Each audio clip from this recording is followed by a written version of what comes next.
Welcome to the Big Me Kickoff. I am your host, Kevin Noon. It is Friday, December 20th, 3 p.m. on the East Coast, 12 p.m. noon on the West Coast. So maybe this should be Noon's Big Me West Coast Kickoff. I don't know, but sorry I got here a couple seconds late.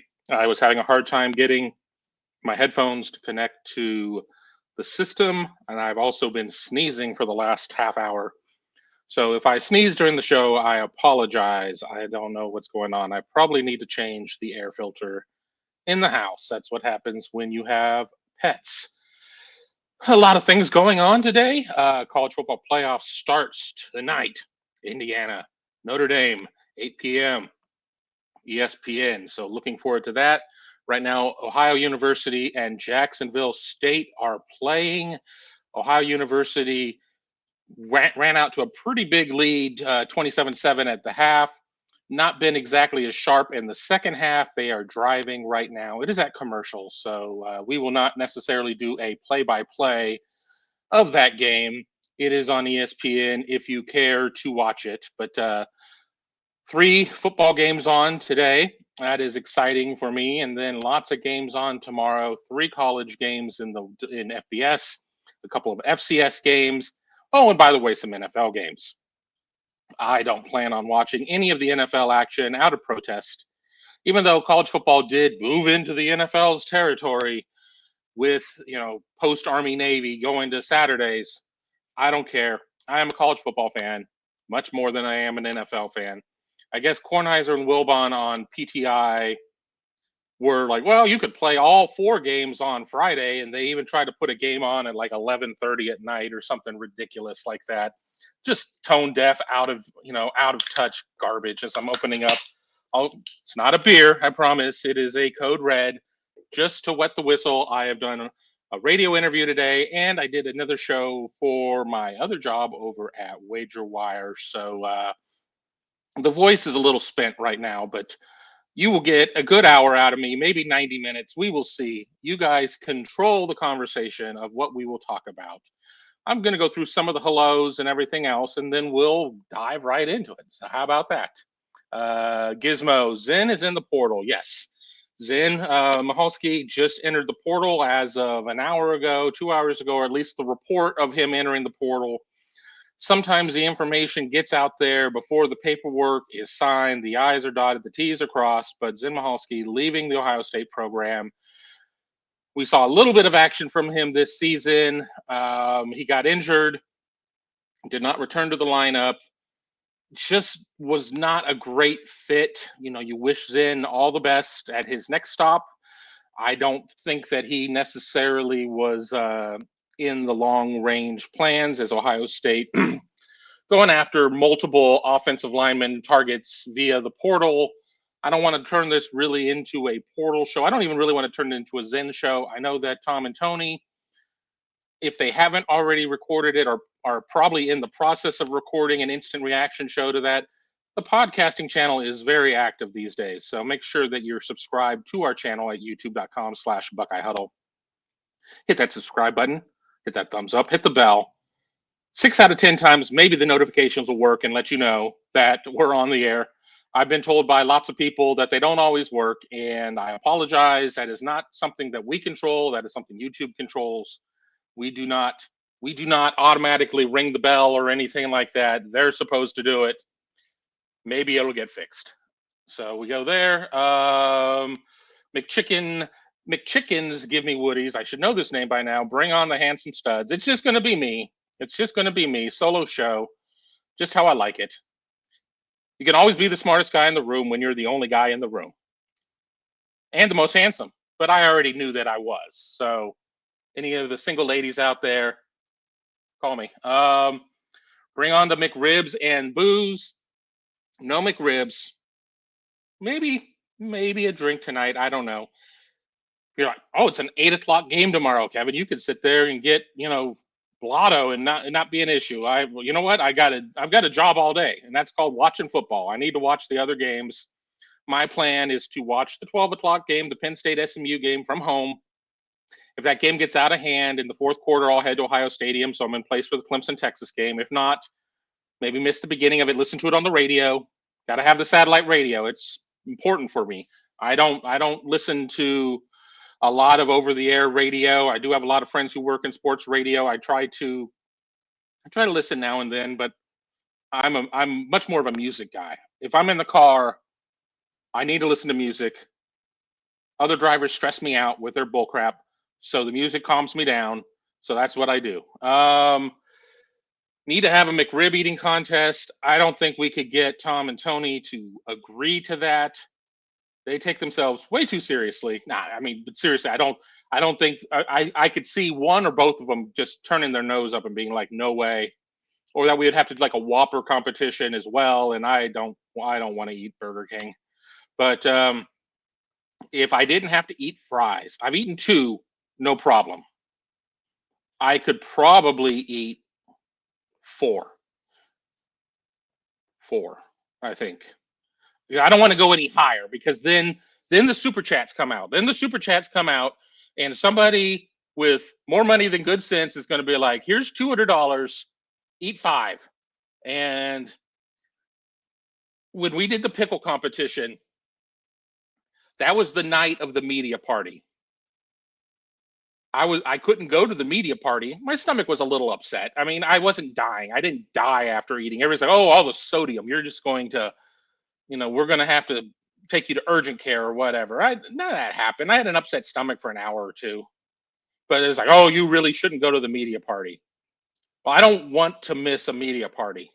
Not that they're like, crazy or anything like that, but I mean, it's a good time. It's a good time to hang out with, people I work with all year. So if we do something like that, it has to be under circumstances of where I'm not going to miss anything the remainder of that day.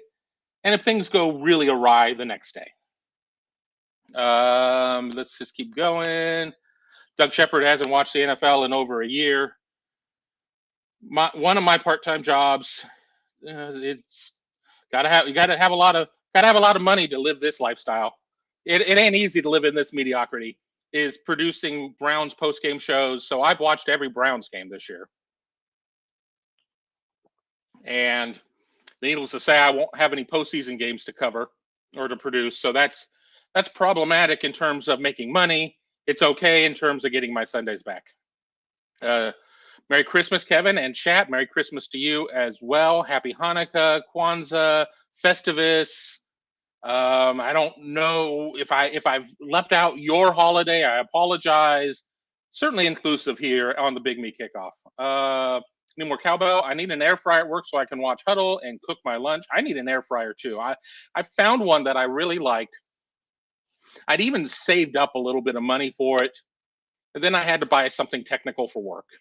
So no air fryer for Kevin this year. No air fryer for Kevin.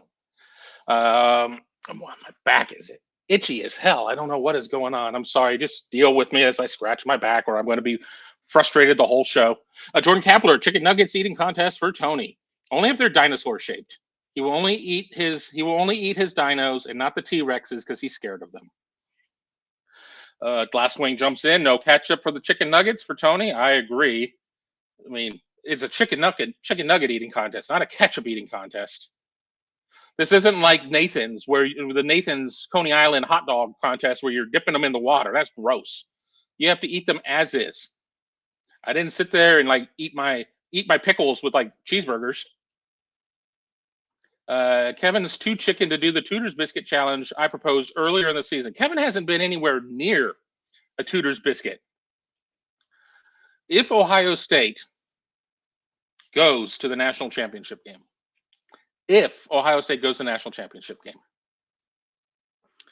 we would drive to Atlanta.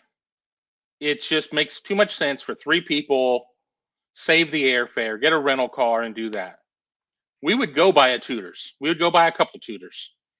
We certainly would go by one near, it's not in Ravenswood, West Virginia, but it's a little south of that. Once you pick up I-77. I would do it. I would, as long as I'm not the driver. As long as I'm not the driver, I don't need to go into a food coma or any of that stuff. So there you go. David Whalen, which conference officials will we get for Tennessee versus Ohio State? It will be the ACC. The crew has been announced. The crew was announced like on December 9th. I saw an article on December 9th. I saw people talking about it. I'm like, how the hell do you know who the official is? I went looking for it last night and I found it. I don't know the guy's name. I know that there was a bowl game a couple years ago between Tennessee and Purdue. And in overtime, what was an apparent Tennessee touchdown, they called the runner, they either whistled quickly or they called, into forward progress before he got in. And Purdue ended up winning the game. So Tennessee fans already think the fix is in. Now, let's be honest, the tables were turned. I think Ohio State fans would feel the same way. So I'm not lumping in Tennessee fans and saying that they're conspiracy theorists or think that somebody's out to get them. They have a very real experience, and they have more than one, apparently, with this officiating, or at least the ref. Sometimes you change up crews. It's the ref and the back judge, and they're not all from the same crew. But there is concern on their side about this. I think there's always concern on Ohio State's side about who the replay crew is. Ohio State's been screwed more than once in the postseason by replay crews. So if nobody's happy about the officiating, it really shouldn't be an issue then. It really shouldn't be an issue. If everybody thinks the officials are gonna bleep them, then it's a wash, isn't it? But it is the ACC. Hopefully that answers your question there, David. I don't know the question. I don't know the name. There was an article, I think it was on one of the Barstool affiliates that had the officials listed for the CFP games, or at least for the first round. But I just can't remember the guy's name. If that actually matters to anybody. McChicken says my religion is ketchup. Well, ketchup then. It's not a big ketchup fan. I really am not. And ever since we started teasing Tony about ketchup, I find that I don't use as much ketchup. If they're very mediocre fries, I'll use ketchup, like at In-N-Out. I don't even order fries, honestly. I understand that the fries were like a full potato, like 5 minutes prior. They're flavorless. You can go animal style, whatever you want to put on them. There's just no flavor to those fries. So you have to do something with that. Let's just keep going. I want to jump up here to David Whalen. Dry skin, Kevin, lotion. Yeah, put the lotion in the basket. Puts the lotion on its skin, or else it gets the hose again. I have a whole home humidifier that doesn't do a damn bit of good when it starts to get really dry, and that's probably what's going on right now. And it's always one of those things. Right before you go on air, you start sneezing, your back starts itching, whatever the heck happens, and then you're distracted. David Greenshield, are we talking Tom Moore, Kevin Noon, and Tony in a car? What could go wrong there? What goes wrong there? I promise we're going to start talking about Ohio State, Tennessee. Again, you guys dictate what we talk about. So I can't control all of this, but we've had some great road trips. I mean, we really do. We all get along. I mean, we all kind of have our different spot in the humor chain. Tony's got a very dry sense of humor. I've got a very dark sense of humor. I think Tom sets us up for comments. I think it's a good arrangement that we have. I think my biggest issue is we drive places that we should fly to at some points. Now, if money were no object, I think we would probably fly more, but you have to be smart with your money. You have to prioritize. I mean, okay, we could all fly to this event or whatever, but we're going to be dropping $1,500, $1,700, $2,000 on that. Couldn't we spend that money somewhere else better? Maybe. As I get older, it just gets harder and harder for me to sit in the car. But of course, people are going to be like, well, you do Southern Swing, and you drive like 5,000 miles over 2 weeks. Yeah, we do. And the next month is hell on me. I have to see the chiropractor a couple of times. I have to try and write that off as a business expense. It ain't great. It ain't great. McChicken says that Tony's been driving on a suspended license for a decade. I don't know about that. He's a good driver. He's a little bit of a slow driver. And by slow driver, I mean he drives the speed limit. He drives 5 miles over the speed limit. On the other hand, I don't. I just want to get to where I'm going. And people will be like, well, that's just not very safe. No, I'm a very safe driver, just a very fast driver. So, knock on wood, members of our law enforcement community are not watching that and targeting me. Frank says, Merry Christmas. Merry Christmas to you as well, Frank. I'm going to do at least one more show of my own prior to Christmas. Now, whether or not people will be there, that remains to be seen. But, I appreciate everybody coming on board.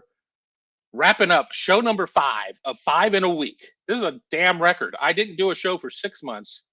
There's a lot of crap going on in my life. I've just not felt very motivated to do shows. So big game brings out, big players have to perform in big situations. So here I am performing in a big situation. Need more cowbell. Favorite Christmas food? Well, I'd like to say prime rib, but I've had prime rib once for Christmas. I've had it once. So I don't know if I necessarily can say that. Growing up for me, it was turkey for Thanksgiving, ham for Easter, and then kind of a wild card for Christmas. We had lamb sometimes. I don't really like lamb. I'm way too just, steak and potatoes is kind of what I am. We've had steaks, we've had turkey, we've had ham. Not generally turkey that often. I don't know if there's necessarily a side. I mean, I should probably just say Christmas cookies. I don't really like sweets. If I ate sweets, I would be 300 pounds. But I do like Christmas cookies. I like Christmas cookies. I like just the availability that they're there, that they can sit in a Ziploc freezer bag or a Christmas tin or something like that, and that they're there. And generally, you're not going to get judged if you eat 6 of them at a time. But really, if I had my druthers, I love prime rib. I really do. Had a friend send me some money for Christmas, and he's like, "Go out and get yourself something you want to eat." Well, I had 2 friends do it. So one of them did that, and I bought steaks, and I'm gonna have a steak on Christmas dinner for Christmas dinner this year. But I am gonna go out to the top and go have prime rib one night once things calm down a little bit. Jordan Kapler, my thoughts on vinegar on fries. Love it. When I go to Penn Station, I always get extra vinegar to put on my fries. The trick is not to oversaturate it and degrade the structural integrity of the fries. At that point, it's mashed potatoes, but I do love the malt style vinegar. David Wellen, thank you and Merry Christmas. All right, here we go. Our first football related question. David Greenshield, Kevin, will Chip Kelly donate his game check from Michigan to charity? I doubt it. But all things being equal, it was very charitable to Michigan to run an offense that played into the very narrow keyhole that Michigan had to win the game. I'm not here. I mean, again, I've never had like a long conversation with Chip off the record or anything like that. I have to be careful though, because these things do get back to the Woody, and they know we have jobs to do. But there's writing a piece about something, and then there's just goofing on somebody, and I try not to goof on people too much, except for Tony. But it was bad. It was bad. I'm trying to move on. I'm trying to move on. I'm trying to grow. I'm trying to move on from that game. But with that being said, and I said this, I did a radio podcast show up for Mansfield that'll air later tonight. Ohio State has to not forget the lessons from that game, but Ohio State also cannot have a hangover from that. Don't do X, Y, and Z because we know that's not going to work, but don't sit there and let it be in your headspace. Because one of a couple things can happen. Either you come out flat and because you're still thinking about that, or even to the point of you're overextending yourself. We can't let that happen again, and you get away from doing what it is you're supposed to do. Under Urban, we had the doing your 111th. Was that Urban or Tress? I don't even remember anymore. Do your 111th. Don't go out and play hero ball. All 30 phases of football, 9 phases, whatever you got. And I think that that's what's important there. I guarantee you that Ohio State is going to have a much different game plan for Tennessee. No, that's not from Chip's mouth or from Ryan's mouth or anything like that. I mean, we've certainly heard the quotes this week and the last week. It's just more of a they just can't. You can sit there and think of something in the theoretical. They have hard evidence that didn't work. Tennessee is not Michigan. A lot of people are saying that Tennessee is built a lot like Michigan. It is a better Michigan defense. I think Tennessee is built more like Penn State, which is still no laughing matter. It's not a slight. I mean, I think that a lot of times we talk about, oh, you're like Penn State and everything goes, oh, big game James, choking in big games, etc. No, I'm talking about having a defensive end, James Pierce Jr. for Tennessee, Abdul Carter for Penn State, having a solid line across, having some decent linebackers. I've talked to some people around Tennessee, or really around the SEC, not as much around Tennessee, who have been like, the back seven for Tennessee, there are some deficiencies there. I mean, I certainly, have gone in. They have one really good defensive back, and then the other defensive backs are fine. Maybe not great, but fine wins games all the time. So, David's point, no, I don't think he's going to donate that. I mean, really, it should go to a charity to help disillusioned Ohio State fans find their faith before Christmas.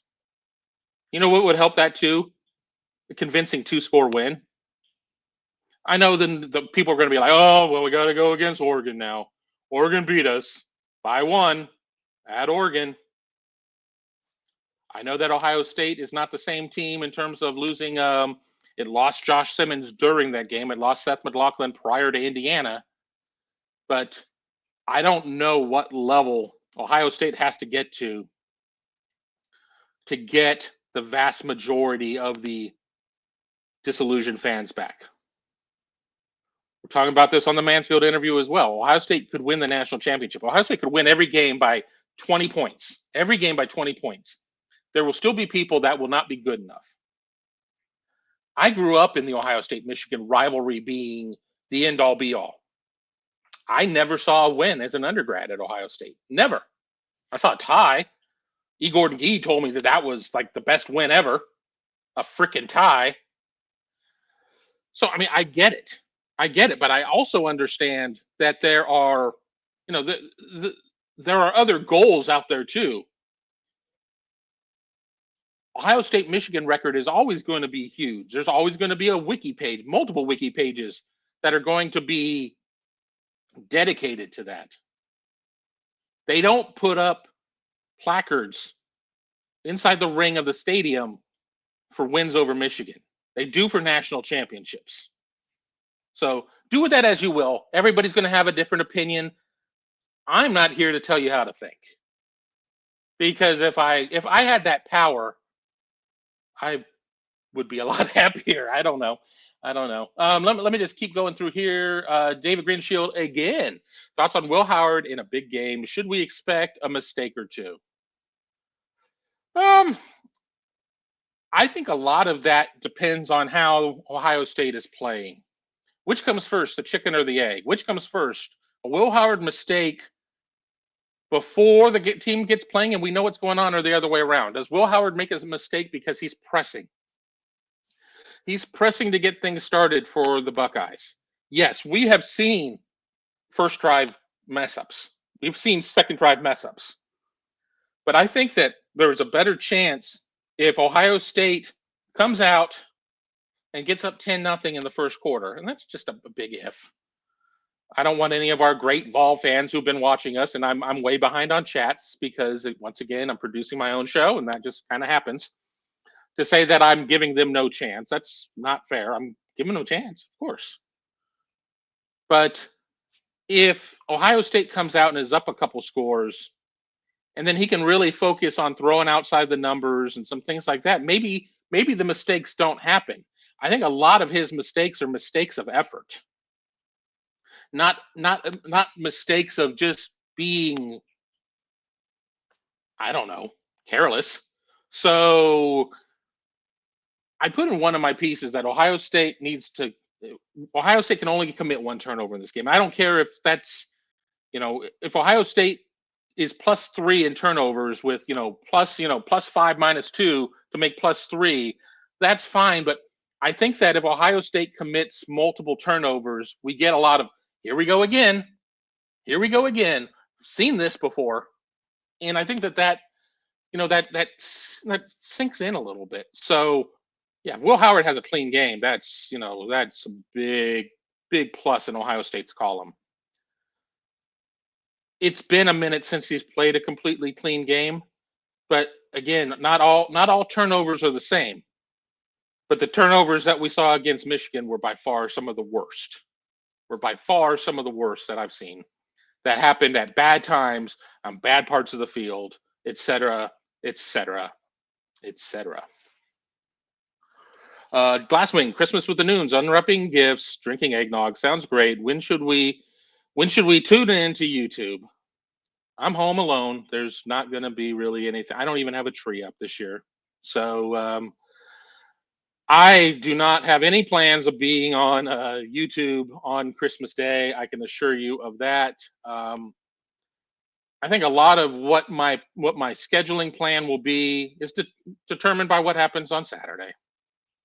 If Ohio State wins, we've got coverage on campus, Ohio State coverage prior to Christmas, right after Christmas, and all that's going to matter. If Ohio State comes up short, we'll still have plenty of content, but I just think the tone is going to be much more of a lump of coal.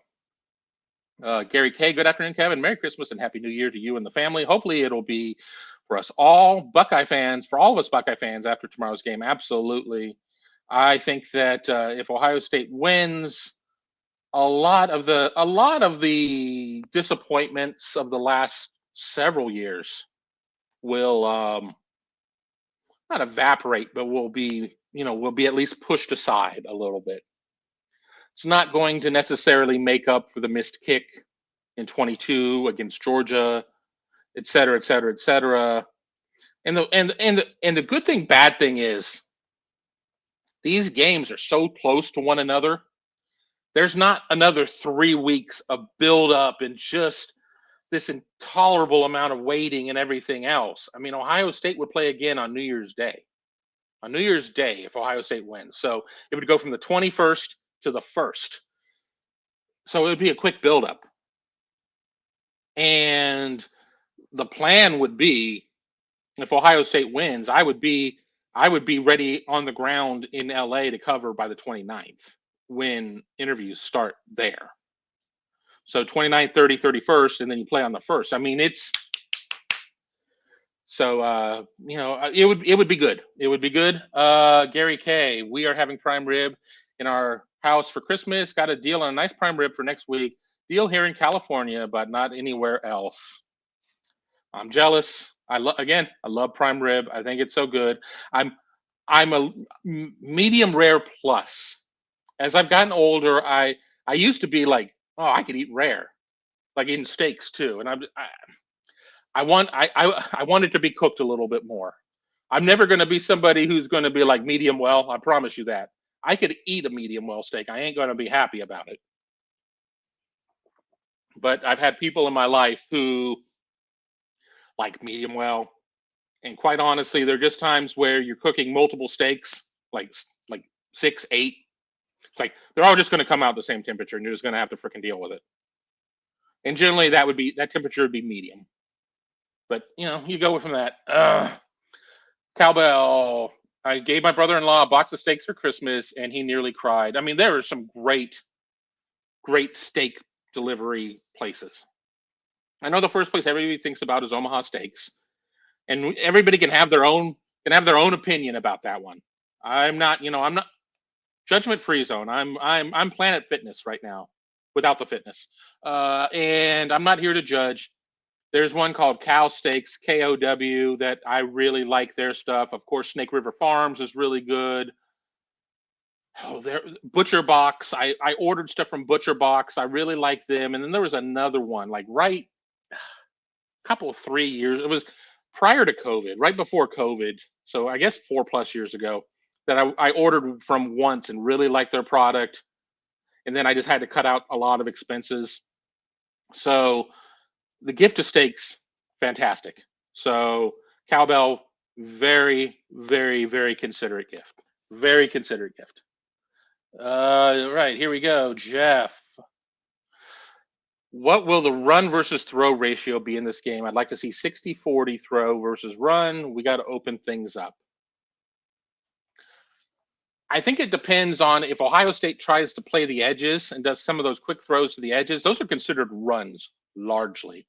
It's only considered a run if it's a backward pass. God darn it, make it a forward pass. I see so many bad things happen when it's a backward pass.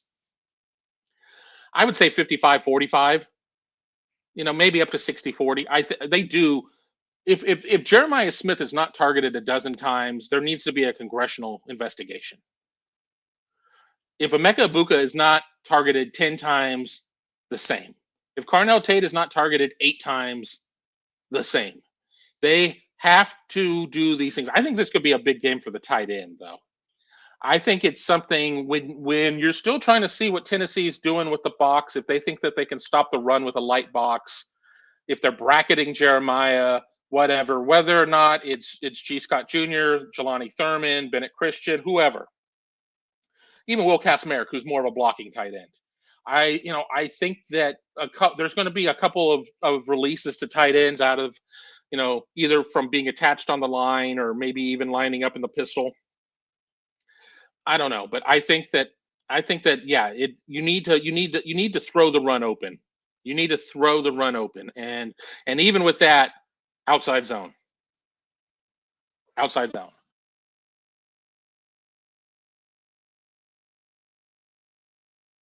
Stop this. I'm getting a phone call. Got a super chat, so we'll get back to where we were. Doug Shepard, Merry Christmas, Kevin. Thank you, Doug Shepard. That will go toward maybe a Tudor's biscuit challenge down the line or something like that. Let me see where we were at. All right, there's the steak question. I love Penn Station. Penn Station is great, but it's so damn expensive. I mean, it's like if you want like a foot long, a small fry, and a drink. I think it's we got another super chat. I think it's like $23. I think it's like $23, which is ridiculous. I mean, it's legitimately as expensive as Five Guys. I guess that's why there is a Five Guys and a Penn Station next to each other in Reynoldsburg. And the place I get my haircut a lot of times is right in between it. So I'll get in there to go get my haircut, and they'll be like, it's 30 minutes, and I have to go eat at one of these places.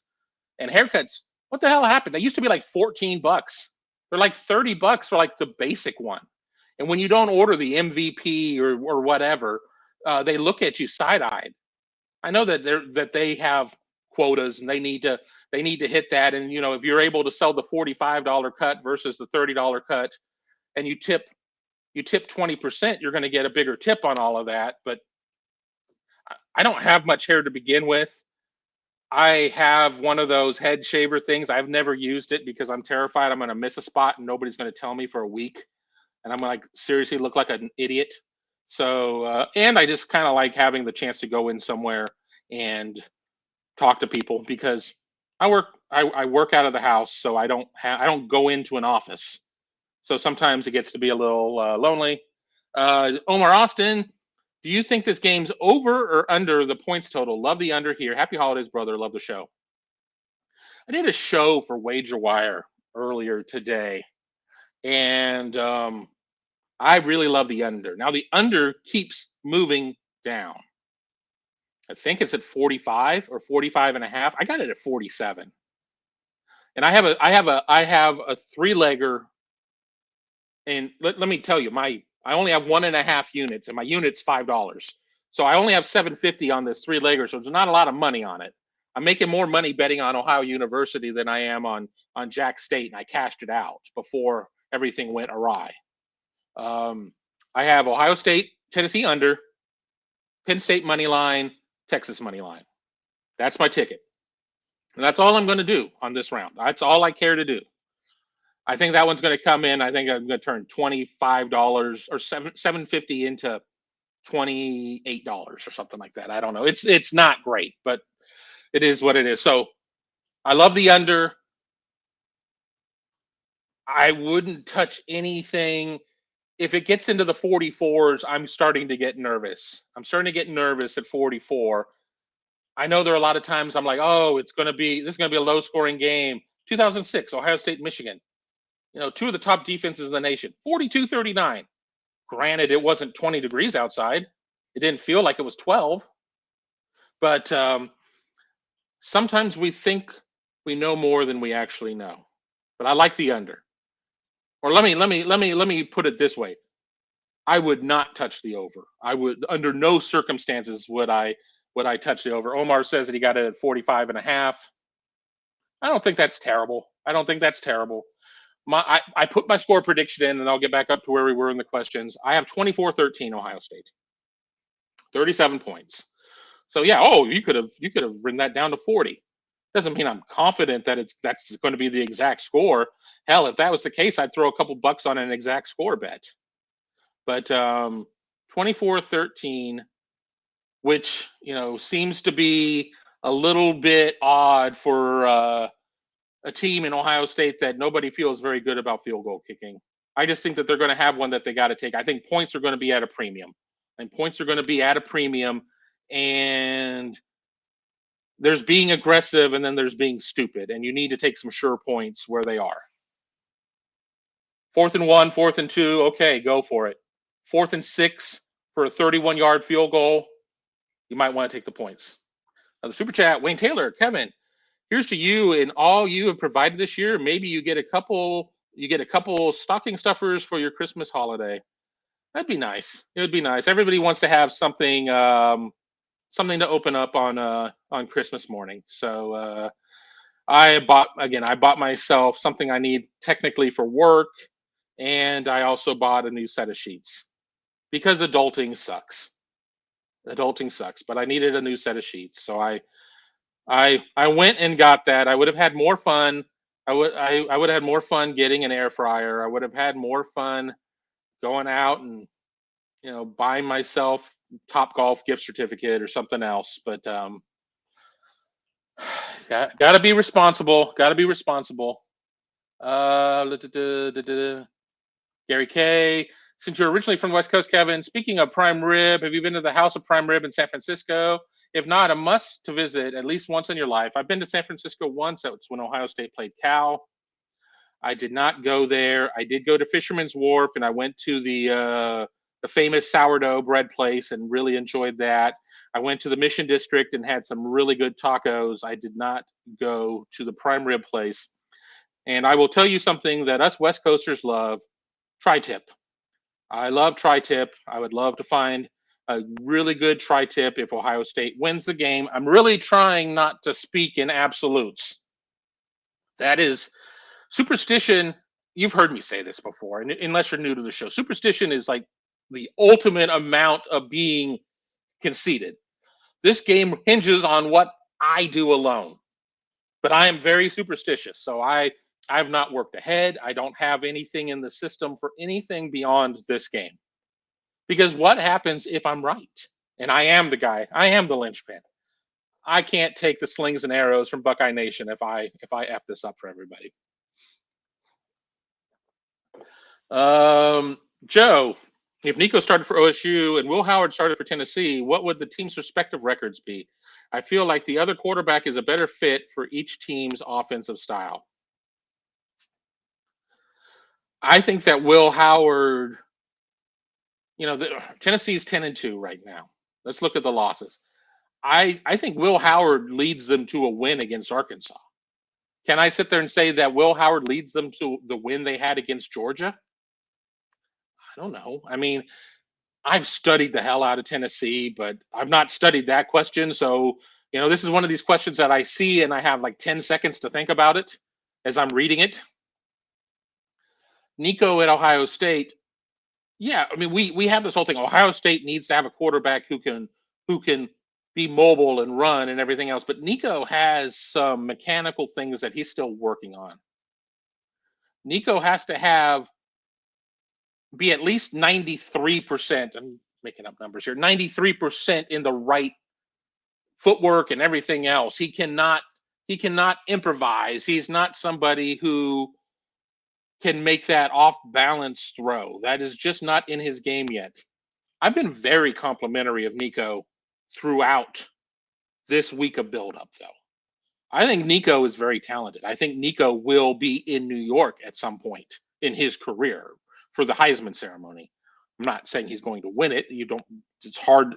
You can't just anoint somebody not knowing who he's competing against, not knowing what's going to happen. So I don't know if Ohio State beats Penn State with Nico. I don't know. It's just a case of where maybe each quarterback certainly has some things that might work really well for the other team, but you could kind of go through and pick things apart. Now, does Nico beat Michigan? Not with that same crappy game plan they called. I mean, do they do some more RPO type of run stuff if they wanted to keep the ball out of the air and let Nico run to the outside if the defensive end crashes in on the running back? Maybe, but that's a lot of speculation there. I don't know. I don't know. But that's a really good question, Joe. It's something I may think of once I get off of this show, and maybe still be thinking about it at 8 o'clock when Indiana and Notre Dame play. Green Shield, Carson Beck did tear up the Tennessee defense, and Carson Beck isn't very good. And I've pissed off a lot of Bark fans by saying that. It's a non-issue now. He's out. Gunnar Stockton's going to be the quarterback for the playoff run. Beck is mid. Like the kids say, he's mid. I mean, he's okay. I mean, he's fine. I mean, he's not great. He's played out of his mind a little bit, but he's also played like way down in other games. So there is the potential for Ohio State to score some points. Back to Omar's question about the total, I still think it's going to be the under. I am so glad I cashed out on the stupid Ohio Jacksonville State game, by the way. It's 30-27 Ohio. Remember, I said it was 27-7 at the half. The line I got it at was 3.5. Ohio's only up 3 right now with 250. I should have cashed it out earlier. If I would have cashed it out earlier, I would have made another $12. Oh well. We're going to scroll through a little bit more. GT Long, I approve Chip Kelly owed shady characters big money for the Michigan game. I'm only reading this because I try to read most questions. I'm not touching that one with a 10-foot pole. Here we go. David Greenshield. Beck was playing like hot garbage before that game. Every Georgia game I watched this year, he looked like duty. I mean, it was just not good. So I don't understand it. I've talked to some Georgia people.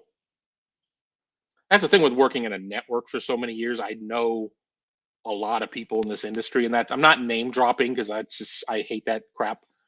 But I talked to somebody, and he's like, yeah, a lot of Georgia fans are kind of fed up with that and with Mike Bobo in the offense.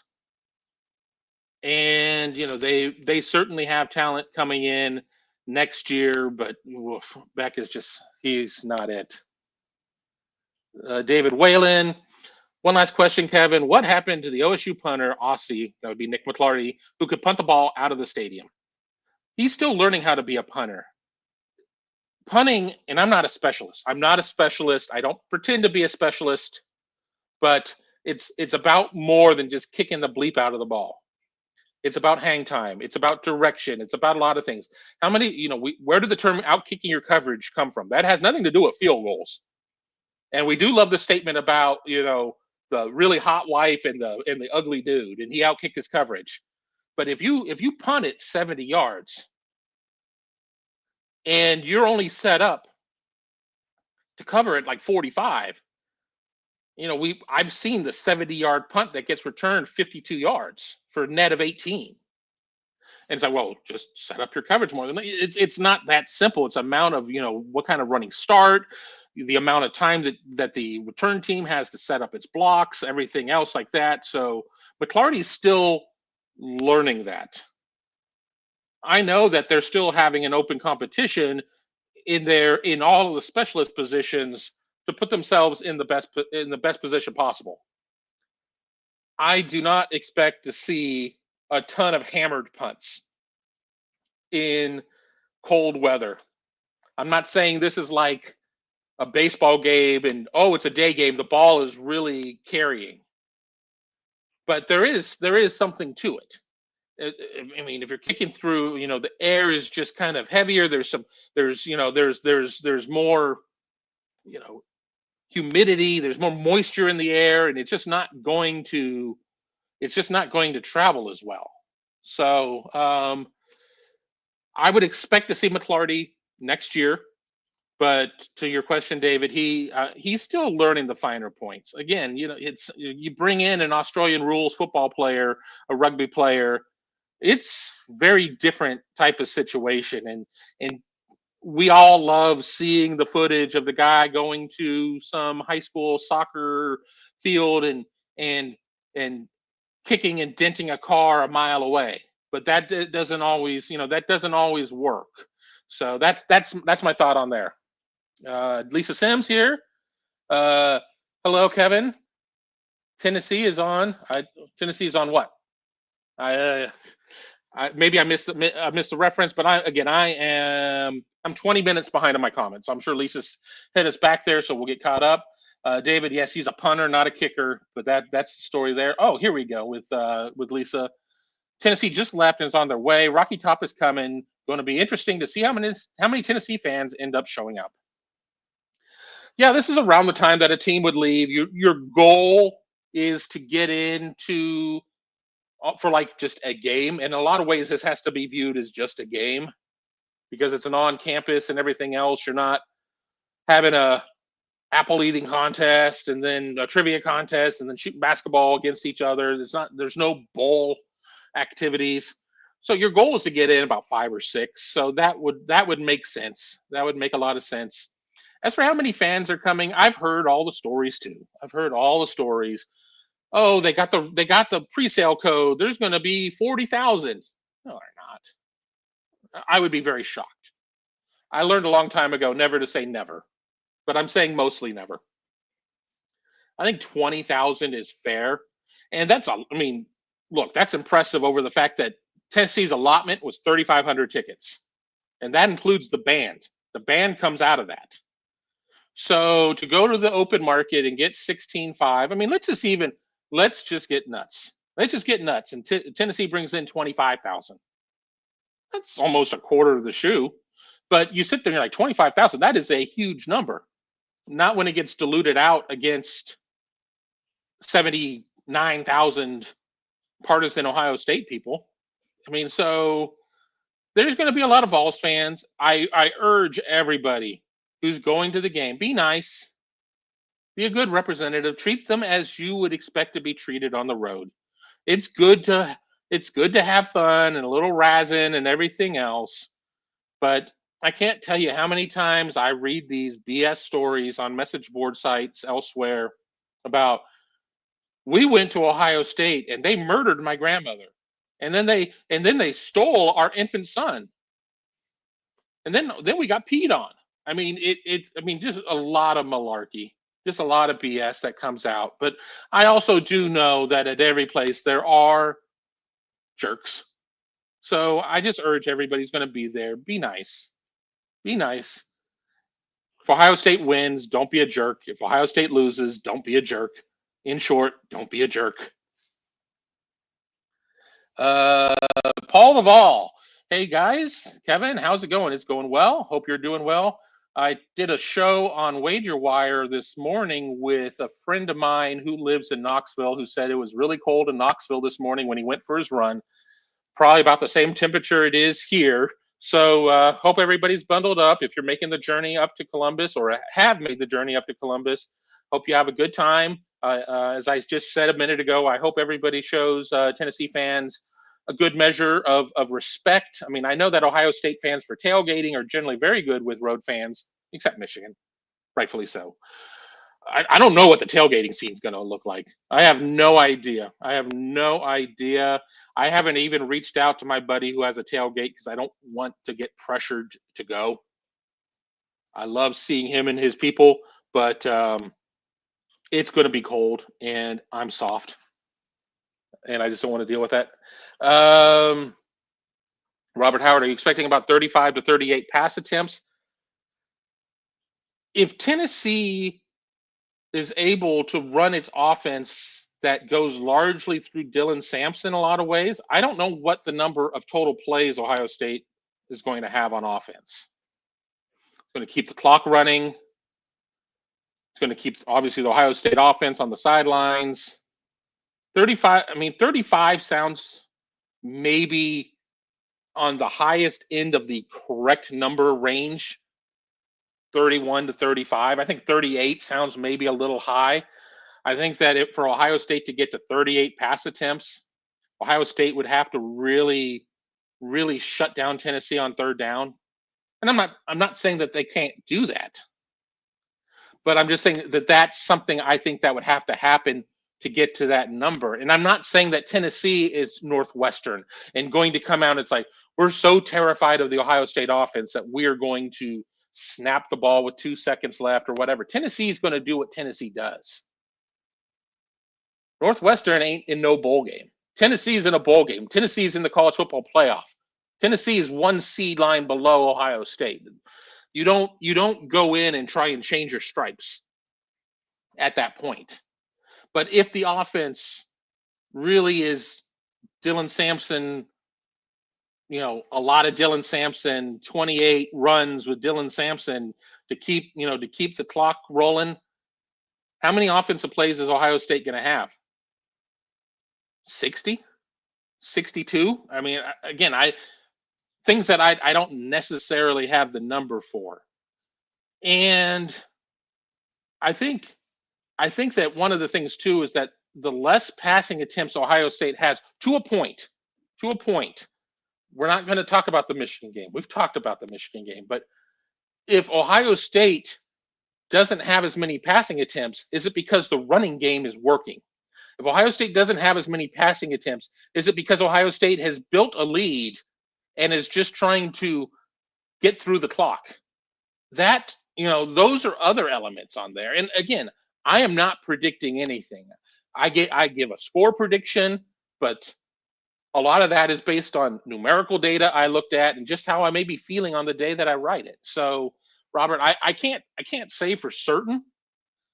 I would say all things being equal, and this being a one possession game going down to the bitter end, which it very well could be, I think 31 to 35 may be the right number, but that's purely speculation. And I know you're not trying to pin me down on a number. I know that. I just have to be, I don't like to say things on the air that is getting recorded and be wrong and then have it thrown back at me.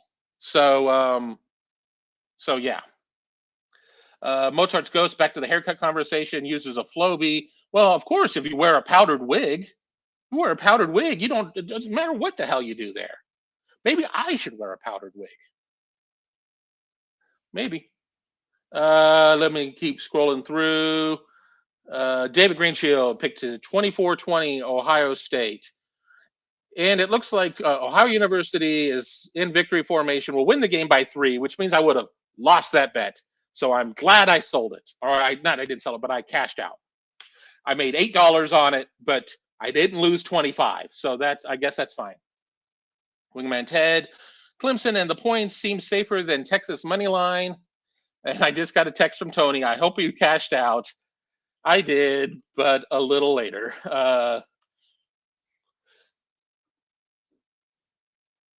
I just, I feel confident about Texas. I feel confident about Texas winning that game. I have no faith in Klubnik. I have no faith in Clemson. This is not a situation of it being a Clemson. This isn't the Clemson team that was, trading paint with Alabama for several years. So I don't know, but that's the thing, and we don't all have to agree. I had somebody give me a surefire betting tip in the Marshall game, and I lost. I mean, and I lost. I should have cashed it out, and I didn't. And so you just don't know. Let me keep going through here. Mozart's goes. Who do you like tonight? Irish or fighting Signetti's? I like Notre Dame to win, Indiana to cover. That's what I like there. I think that it's going to be a closer game. I think Curtis Rourke is the hotter quarterback between him and Riley Leonard, but I think Notre Dame's run game is the X factor. I think Indiana will score some on Notre Dame. I'm not using Northern Illinois as my Notre Dame blueprint. As the team's as bad as what we saw there. But I think Indiana is sick and tired of hearing how they don't belong in the playoff. I think they're going to come out on fire. And Notre Dame needs to put them away early, because the longer you let this team hang around, they will just pester you and pester you and pester you and could fool around and win it. So Notre Dame to win, Indiana to cover. Market X says that Fielding, he follows up by, or whoever the kicker is, makes a field goal tomorrow. I think that's very possible. I think it's very possible. My initial score that I had before I really started doing my thinking on this would have not been an under. I had 28-20 Ohio State, and that was based off of, they're not going to kick any field goals. They have no faith in field goal kicking. But the more I thought about it, I think that there is a safe range. But if you sit there and you have, like on ESPN, that green line, the field goal line, I think Ohio State's needs to be somewhere around like the 17-yard line, which would be a 34 or 35 yarder. I don't think you feel safe with anything else beyond that. And then Tennessee has kicked a lot of field goals. And Tennessee is only like 1% better at its field goal percentage, but its sample size is more than twice of Ohio State's. Wayne Taylor, I'm wishing for IU, but Notre Dame may just be too much. Notre Dame's been kind of a sexy pick by a couple people to shock everybody and win the whole darn thing. I'm not buying it. I'm not buying it. Market X, $24.17. Let me just see. Ooh, I got a couple pages of questions to go through, or comments. Wayne Taylor, $34.17. Omar Austin, tri-tip is the best. I love tri-tip. There is a meat delivery service that has tri-tips. Again, it isn't exactly cheap, and I'm not exactly swimming in dough right now, so I haven't ordered one. The secret to a good tri-tip, when you cook it yourself, and I've cooked them out on my smoker, is you got to remember that it's a California cut. It's a West Coast cut. You're starting to see it more throughout the states, but the grain on it goes two different ways.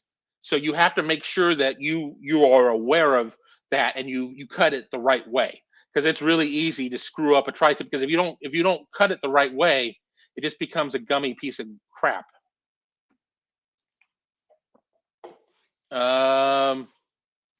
Troy V, order a tri-tip from Wild Fork. They are not bad. Again, I may even have one in my chest freezer down in the basement. Probably about half the stuff in my chest freezer needs to be thrown out. I've had stuff there for years. I mean, just years, because, are we going to be able to go to the supermarket or whatever? And whatever. I don't want to even get into all that stuff. Mozart is more of a T-bone kind of guy. I like a good T-bone, a good porterhouse, whatever. If I'm out at a steakhouse, I generally order a strip. I like a New York strip. I know everybody's like, well, the ribeye is the most flavorful piece of meat. And I'm like, yeah, it's also a little fatty for me. And it's like, well, that's where the flavor is. Be that as it may, if I'm going to be paying those prices, I want the whole damn thing to be meat. I want the whole damn thing to be meat. I mean, because I'm not going to eat like a giant piece of fat. Good marbling is good marbling. And I do look for a relatively, on higher end marbled strip steak. But, that's kind of against what the strip steak is. Market X says, Will Howard wasn't issued Oregon. Will Howard made some big mistakes, but I still blame the offensive coaches in that one. I mean, there's certainly been a lot of issues. I mean, we all think that coaches should be infallible, and they're not. And it's really easy for us to watch the game from the press box, from the field, from home, wherever the hell, and be like, stupid, why did you do that? And I still don't know where the disconnect comes sometimes. I mean, there are coaches up in the booth who see everything, but sometimes you get in with a preconceived notion, and we're gonna run ourselves open into throwing the ball, and it doesn't happen. So I don't know. Robert Howard, I learned my lesson a long time ago. Never just assume Ohio State or an Ohio State win. That was emphatically reinforced 3 weeks ago. Yeah. Going into that game, I saw no scenario short of -5 turnover margin of where Ohio State lost. I still do not understand what the hell happened, and I never will, and I never will. And I've had to force myself to come to peace with that, because if I'm still chewing the fat, so to speak, so I bring all this together. I'm still chewing the fat about Michigan. How am I covering Tennessee? So it really forces you to compartmentalize yourself and be able to turn off certain lights and everything else. And I've tried to turn that light off as much as I can. It's going to be one that's going to sting fans forever, forever. I mean, oh, it's the worst loss in Ohio State history. I mean, I can make that argument. I've seen games where Ohio State's been dominated more. I was at 31-0 against Clemson in the Fiesta Bowl, but the game against Michigan, Ohio State was like a 4 million point favorite, and this, that, and the other, and killing the narrative and everything else, and getting in before the NC2A, hammers them or whatever, what have you. So I understand. I do not argue with people when they're like, it was the worst loss in program history. It's a very subjective thing. Again, I'm not here to tell people how to think, what to think, any of that crap. Let me keep going here. Market X says it's snowing in Columbus, and as Mozart's Ghost says, cold and rainy. I ran outside really quick to the mailbox right before coming on the air, and yeah, it was in the 30s, low 30s.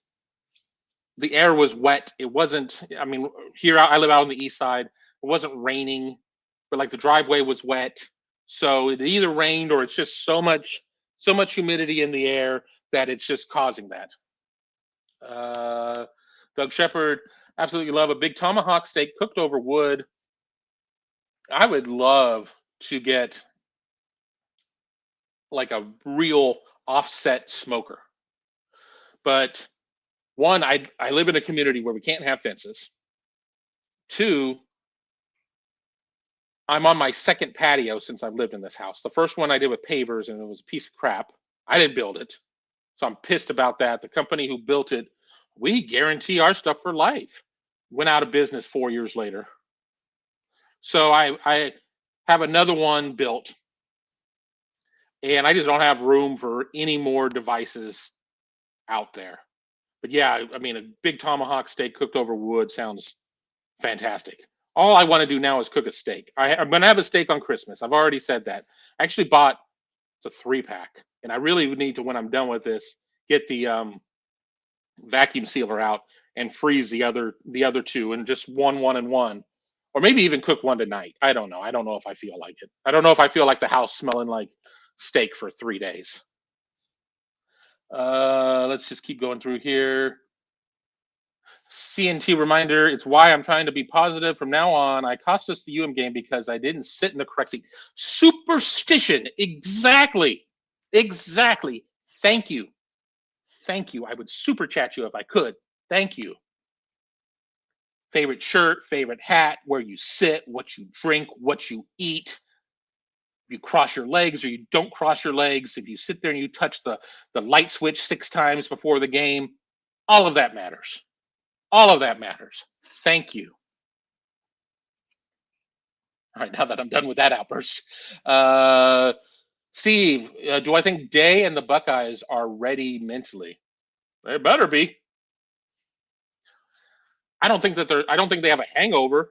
I don't think that they have any less to play for.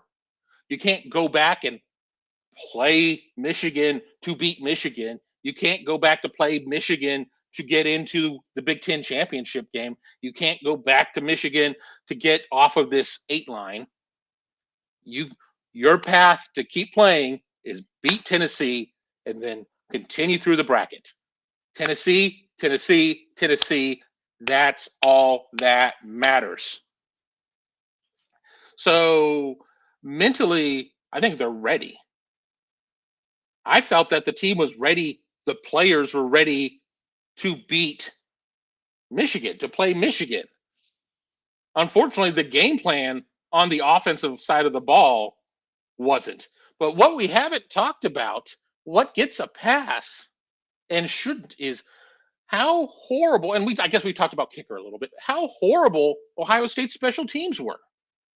Ohio State's special teams grade out as an F- in that game. I mean, what's lower than 0? I mean, that's how I felt about special teams. Ohio State should not return a kick in this game unless there's like a personal foul or something like that on the other side, and they're kicking from their own 10 or whatever. Ohio State should just fair catch every single time. Catch the damn ball, fair catch, and go. I really do not remember any significant kickoff returns this season. I think Ohio State needs to be very careful on who it rotates in and on punt return. I'm happy with what I've seen out of Brandon Ennis. I think they have to be very careful there. If you play clean special teams, you put your team in a better position to win. Yes, it would be amazing. And in a game that we think most of us think is going to be very low scoring, if you could steal a touchdown on special teams. On the flip side, you fumble a kickoff return and the other team scores, that's technically a 14-point swing. On the other side, if you sit there and you return it from 3 yards deep and you get dropped at the 11, you've given up 14 yards of field position. And we know what happens then when you're like at your 10, at your 9, at your 7 or whatever. That's a wasted drive, because then you feel like obligated to run the ball, at least for the first 2 plays. And if Tennessee is expecting the run and Ohio State feeds right into that run ain't going anywhere, more than likely. And I'm not saying that it's the case that Ohio State is going to be able to Jedi mind trick Tennessee into this is not the run you're looking for. That's not the case. There are going to be times that Tennessee is expecting run and Ohio State's going to run, and maybe Ohio State's going to have some success on it. Don't run it between the tackles. I mean, there's some things that you can do though that change that up. So, yeah, they're gonna be ready. They're gonna be ready. It's about execution. Can they execute the game plan? Does the game plan put them in the right positions? I'm going to take a leap of faith and say yes. Can they execute that? That's a big question, because the coaches can only do so much, just like the players can only do so much. This isn't varsity blues where you're like, oh, to hell with the coach. We're gonna call what we want to play. You can't really do that. I mean, you can go to the line with a check down, with an audible out of something, but you can't just sit there and like absolutely wildcat it. So I don't know. Steve is asking if Tennessee will have 40,000 in the shoe. I'm going to say no. I think it's going to be 20, 25 tops. Again, I have not, we can sit there and see what SeatGeek says about the resale market, but the resale market is only part of the marketplace. So many tickets went to alumni, season ticket holders, et cetera, et cetera, et cetera, et cetera. And if they don't put their tickets on the resale market, it's not included in that number. So if only 40,000 tickets hit the resale market, and Tennessee snapped up 52% of them, plus their 3,500 in their allotment, what are they at? 25,000. So no, I don't think there'll be 40,000 in the shoe. And I'll add this too. Tim May, formerly of the Columbus Dispatch, now with one of the other websites, did like a little search through hotels in Columbus, and hotels that you would normally expect to have jacked up prices during a game don't. So unless Tennessee fans are staying in Kentucky, which I doubt they are, I mean, Lord knows I'll have plenty of time to get here with it being an 8 o'clock game. But part of being going on a road trip to a stadium is to see the city. I don't think that it's going to be this orange Armageddon that people are concerned about. I think it's been a little overblown, just like weather's been a little overblown, and people be like, "Well, Kevin, you're the one who posts the weather forecast every day on Twitter." Well, yeah, but I'm just having fun. I'm just having fun messing with people. I'm gonna let me keep scrolling. Rusty Jesse says, "I see $90 for the game tomorrow. Go to the bathroom before you go into the stadium." Yeah, if one of the pipes busts, oh, good lord, good lord. But that's the problem with if you sit there and you drink a bunch of booze before there and then you keep drinking in the stadium. I tell the story when I was a student at Ohio State. We would start drinking at the fraternity house, then we'd go to Jousters, which was a bar on North Campus, and get really, really liquored up. You'd be drunk for the first 2 quarters. You would get in line to go to the bathroom at halftime. You would make it back to your seat about 2/3 the way through the third quarter, and then you would start feeling hungover in the fourth quarter. That was never any good. That was never any good. Yet I did that for 4 years because I thought that was what you were supposed to do. I thought that was what you're supposed to do. CNT, remember 3:50 p.m. and it's dark. Yeah, it's 4:12 right now. It's looking out the window. It's not dark yet, but remember, I think tomorrow is the shortest day of the year. Is the winter solstice. So we're only a day off of that. So it's about as short of a day as you're going to get. So that makes sense. Wingman Ted, do you know how this game works in regards to the crowd? Students are gone, or many have even graduated since the last game. Will there be any students at the game in terms of home field advantage? I would assume that they would probably have the Block O sections held, that they made those tickets available for maybe student, first of all for Block O, the Block O group, and then maybe for students who held season tickets. I certainly don't think that they would put those seats to where Tennessee fans would be able to get those. I think those would probably never hit the secondary market. But no, there won't be there. It's not a student ticket. I went to Ohio State in the quarter system, and we wouldn't start till the end of September. Like the first 3 games of the season weren't on the student ticket. I mean, you could buy them. You could buy them as part of the student package, but it wasn't part of, the school hadn't enrolled yet. So I still think the crowd's going to be really good, because here's the other thing, and I hate to make generalizations. Some of the fans that people have issues with for being quiet and everything else, you need to be really motivated to go to this game. It's going to be cold. It's going to be late. There are a lot of people that don't like cold and late.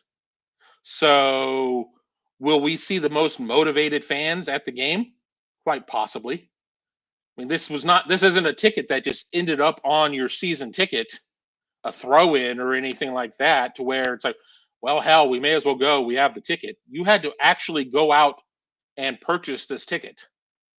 I mean, not physically, do it e-com, but I mean, you had to make an effort to do this. So I tend to think if there are 75,000 Ohio State fans against Tennessee's 25,000, 78,000 Ohio fans, I think that you're going to see a very motivated crowd. Now, if Ohio State goes 3 and out on its first couple drives, where does that motivation live at that point? I think a lot of it, the crowd is there to juice up the team, and the team has to juice up the crowd. It's a very symbiotic relationship. So, I think you can't have one without the other. I think you can't have one without the other. Steve, why is Devin Brown QB2? He chose to enter the portal. Well, I mean, if Ohio State has to bring in a second quarterback, let's see if it's Devin Brown. I know Ryan Day, what he said, and I mean, but he also did say that they're close at this point. The goal is to win the game. The goal is not to play for next year. It is to win this game, period. So if you feel that if you have to go to your backup quarterback and Devin Brown gives you the best chance, you absolutely play Devin Brown at that point. I have felt that they've been very close from, we don't get to see practice. We got to see 15 minutes this week, and that's because the CFP mandated it. And the quarterbacks were essentially, warming up in like Gehenna. I mean, they were so far away from us, we couldn't really see anything. But you're playing, you're not, people be like, well, you need to get Julian saying the reps. At this point, you're playing to win the damn game. So you do whatever it takes to win the game. Let me just keep scrolling. We're going to skip a couple. I apologize for that. I just, want to get caught up. I really want to try and keep this at an hour and a half. You hear my voice starting to go again. 4x15, 2x10, 17x5. We've had NFL skill players, Mac OL. Do you think that's why Day took the air out of the ball in the second half of the season, joining late? Michigan did a good job of getting after Ohio State. I think we're going to see some changes. And where Michigan had a lot of success, you're going to say around the ends, but remember what they had, but it was really A gap. It was really a lot of A gap pressure that they had. And, some delayed blitzes, some delayed linebacker blitzes and things of that nature. They didn't really take the air out of the ball against Indiana, which was only a game prior to the Michigan game.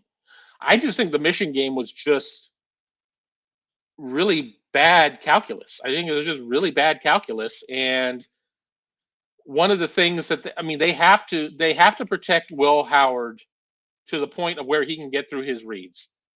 Certainly this is not a case of Will Howard maybe having some of the issues that McCord did. McCord was, somebody who, if you were past his second read, you probably weren't getting seen. I've seen a little bit out of that Howard at some points, but that's generally only when he's under pressure. I will remind people of this. Tennessee's defensive line is fantastic. Ohio State has recorded more sacks than Tennessee. Believe it or not. Tennessee has recorded a hell of a lot more TFLs. What's the difference between a sack and a TFL?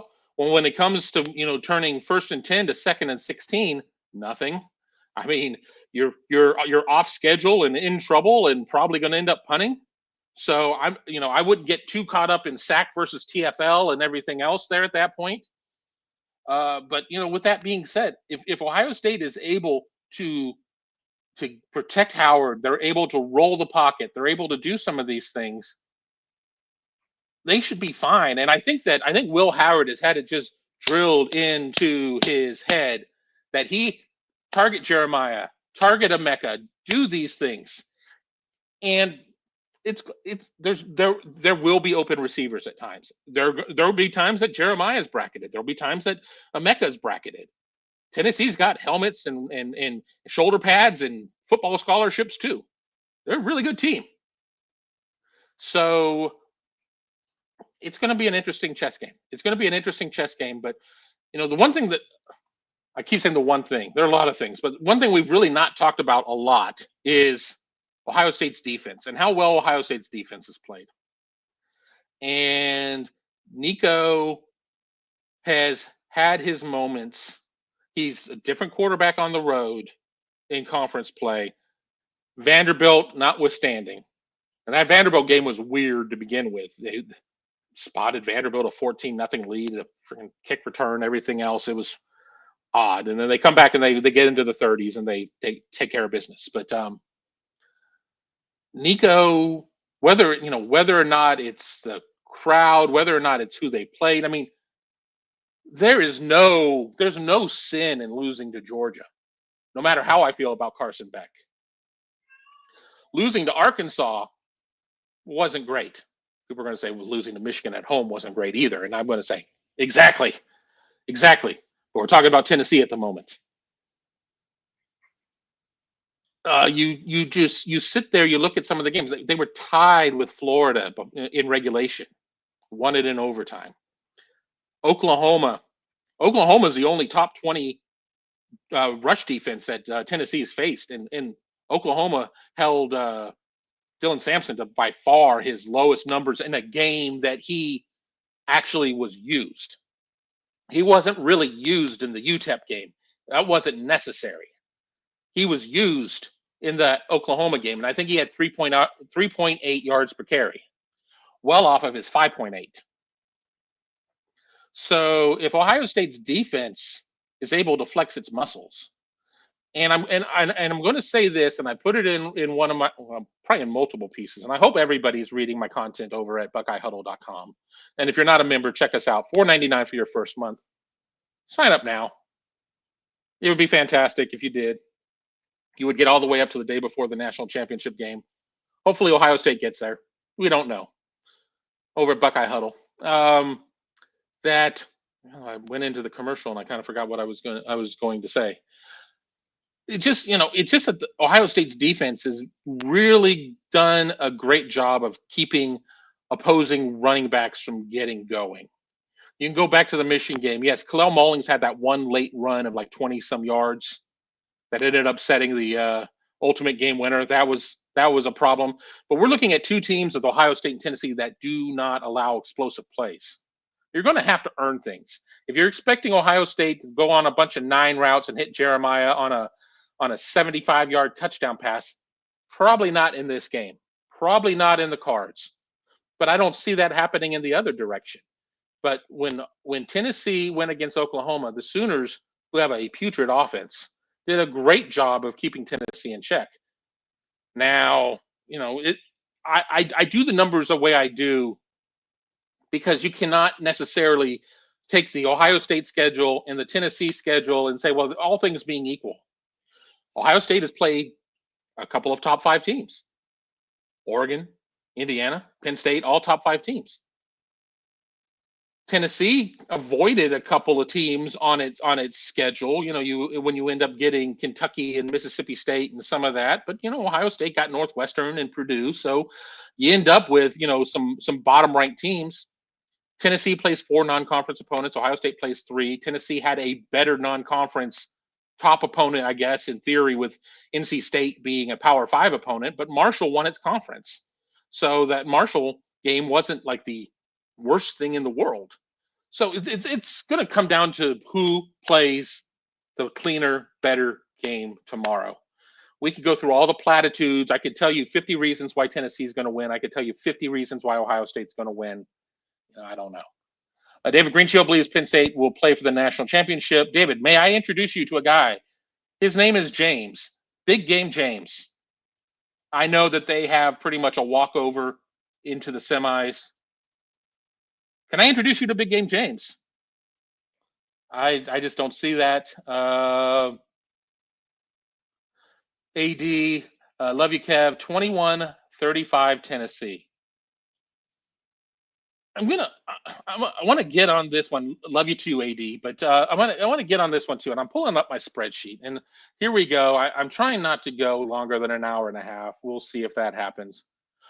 When has Ohio State given up 35 points this season? Ohio State gave up 32 to Oregon, the number 1 team in the nation, according to the brackets, according to the polls, everything else. But here are the points Ohio State has given up in everything else: 6, 0, 14, 7, 7, 32, 17, 13, 0, 7, 15, 13. Now, look, I understand. Tennessee has some weapons. If Tennessee plays its A+ game and Ohio State plays like a B- game, I don't like the sound of that for Ohio State's purposes. But I've not seen that kind of explosion by Tennessee against a good team, and I've not seen that kind of implosion by Ohio State at home this season. So, everybody's entitled to their picks. I'm not bashing anybody, but I don't see that. We're gonna keep. My cat is meowing. Shut up. She sucks. Kevin, you're a meat guy. Ever thought about carnivore? Working this job, it is really difficult to adhere to any diet. I'm down a bunch of weight, but I've picked up about 8 pounds because of I sit at a desk. I sit at a desk a lot. I'm typing. I don't have time to go to the gym. I don't have the energy. I don't have the motivation to do that. You go out and it's like, oh well, I'll order a steak with a side of steak. I would love to do that. There are a lot of times at home that I sit there and I take like a pound of chicken breasts and I just have chicken breasts for dinner. And I mean, and that's fine. I'll just sit there and little salt, pepper, garlic, maybe a little chicken seasoning, and just throw them in the oven, and I'm fine with that. But I don't know if I don't have the discipline. I don't have the discipline. I think it's a good idea, AD. And I was just thinking about I was thinking about carnivore and paleo and some of that stuff just yesterday. I don't know what the hell I was doing, but I remember thinking about it. Let me keep going through. Rusty Jesse asking about Zen. Yeah, we talked about that off the top. Zen Mahalski in the portal. Wish him well. Got a little playing time with Ohio State this year. Got injured. He will now be leaving the program. So there you go on that one. Mika Hanna, 34-17. Buckeyes win. There you go. Paul Duvall, powdered wigs and McRibs. I hope Paul, after the Ohio State Tennessee game is done, thumbs up, thumbs down, whatever happens in the game, speaks kindly of us, maybe even visits us from time to time here. We do not take ourselves too seriously. I mean, we are serious, between myself, Tom, Tony, Mark, everybody who does shows. We are serious about our passion for covering Ohio State and everything else, but there are a lot of boring shows out there. Now, we don't necessarily promise that we're going to be old school Howard Stern, but we're also more entertaining than maybe new school Howard Stern. So, take that for what it is. Let me just go through here. We're getting caught up. I'll keep going through here. Mika, love you, buddy. Love you too, Mika. Paul Duvall, you got to stop with the meat cooking, killing me, Smalls. I'm probably going to do the chicken thing that I talked about tonight. I think I probably want to starch though. I don't know. If I have some rice, if I have some brown rice, I may do some brown rice with it. I like bread too much. I think that's one of the big thing that kills me on doing carnivore or whatever else. And I know, oh, it's just all sugar. Well, good thing I don't eat a lot of sugar otherwise. And I'm sure I do. I'm sure I do. I mean, you don't know what's hidden in everything else, but I'm not somebody who's like, oh, well, you know what I could really go for? A big ice cream sundae. I'm just not, I've never been that guy. Paul Duvall will be cooking a prime rib on the big green egg. Before I got my smoker, and I have a pellet smoker. And so some people will be like, oh, you got an easy bake oven. I love my pellet smoker, so get off my back. I love the idea of the ceramic smoker. It's just me now. I don't have anybody to cook for. People will be like, I'll come over and eat your food for free. But honestly, nobody's coming over. So it doesn't make sense to go to all of that effort. Like I probably have like 7 racks of ribs in one of my freezers. I have 3 freezers, by the way. It's like 7 racks of ribs. And like 2 of them are like the Costco 3-rack specials. I'm like, I don't know when the hell I'm ever going to do this. And a lot of my friends who are also writers are like, we'll do a poker night at your house and you can provide the food and everything else. I'm like, I don't like you guys that much. So let me keep going. But I love prime rib, horseradish sauce, and the creamy horseradish, but I want it hot. I want it really, really spicy. So a lot of times when I've made creamy horseradish, I'll make 2. I'll like make one for the general population, and I'll make one for myself and anybody else who, wants a little hair on their chest. And I put just a lot of raw horseradish in there, and it's pretty good. We are getting about caught up. I think we're more or less caught up. I think we're more or less caught up. We're at an hour 30. So it's Mike Ferguson says it's not my cat, it's Tom in the bushes. Well, wherever the cat is, the cat went number 2. So now it stinks in the house. So I'm not the way I want to end there. So let me find one more question. I don't want to talk about the cat and everything else. Mr. Bucknut says, Lamb and home fries tomorrow night for the game. I will have whatever's in the press box. Not sure what that's going to be. Not sure what that's going to be. Mika says pass on the prime rib. That's fine. I know a lot of people who are like, I don't really like meat that is that rare, and that's, so be it. Everybody's got their opinions. I am a very picky eater. I can be a very picky eater. That's why I learned how to cook. I learned how to cook so I can control what is on the table, and because of that, I can respect that. If you come over to eat at my house, I'm not going to do a full vegan meal for anybody though. Sydney Sweeney could come over here and say she wants a vegan meal, and I'd be like, let's go out to eat, or let's just skip dinner altogether. I'm not cooking a vegan meal out of principle. Let me see. I want to get one more good question. Here's a statement from RJ. Tennessee not scoring over 21 points. That's very possible. That's very possible. Again, we don't know. I don't know if there's a prop bet on that. I'd be interested to look and see what that is. But I'd be very interested in that. C-Dub, prime rib every Christmas, turkey every Thanksgiving. Mika loves meat and potatoes. Troy V says he can't even spell vegan. Yeah, I think there's a couple Q's in there or something. I don't know. I just can't do it. I just can't do it. And again, like there are some actresses out there that it's like, oh my God, she's so hot. I would marry her in a second. Then you go and you read, oh, she's been a vegan for 14 years. I'm like, well, she would starve to death, or I would starve to death, because I just can't do it. I can't do it. A vegetable to me is salad. That is my vegetable, or potatoes. That is it. And it's like, no wonder you're such a fat ass, Kevin, because you don't eat well. Well, I get it. I'm on board with this. Cowbell lasagna this weekend. Heyo! I love a good lasagna. I'm probably more of a lasagna with ricotta than I am with bechamel.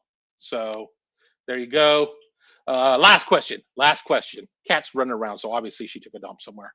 Over under on the amount of team flags on the field, since Tennessee gets to treat this as a neutral field. I don't think we're going to see any of the flag situation. Teams will have them to run out onto the field for the first half and the second half, and then I'm sure they will be lock and key to be put away. No scene like that. I think Tennessee would probably be a little bit more sportsmanlike than those ruffians from up north. But that is it. 5 shows in 5 days here on the Big Me Kickoff. I want to thank everybody. We got close to 700 concurrents between Twitter and Facebook and YouTube, and all of you make this show possible. I want to tell everybody to be warm if you're going to the game. Be warm even if you're not going to the game. Have a wonderful time. Have a drink or two. Hopefully we have something exciting to talk about on Monday, but we'll have plenty of content, including our post-game show, interviews from both sides, Ohio State and Tennessee, analysis, Mark Givler, Devin Ratcliffe, Tom, Tony. I will be producing, so I will probably not appear on camera, but I will be there. All of that after the game tomorrow, probably around 11:30 at night. So be sure to join us for that. But until next time, I want to thank everybody for joining. Have a great day. Talk to you soon.